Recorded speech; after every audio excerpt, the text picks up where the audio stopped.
চল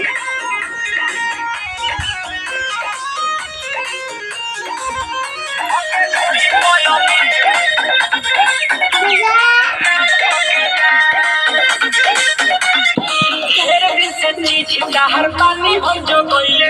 केहू नहीं बाटे उहा रंगावा लगइले केहू नहीं बाटे उहा रंगावा लगइले ढेर दिन से चीज हर पानी हम जो गइले केहू नहीं उहा बाटे रंगावा लगइले सुबह के आई बारो शाम के जा धके धोही पयो वीर पारा नाम पके जा धके धोही पयो वीर पारा नाम पके जा धके धोही पयो वीर पारा नाम पके जा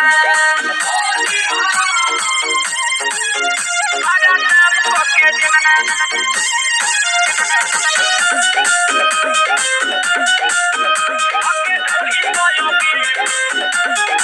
फगुआ के मजा राजा ले लगम घर भले पिचकारी तो धदल महर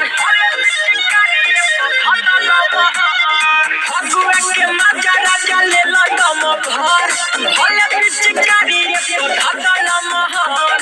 आई बाड़ थाकल तू आराम करके जा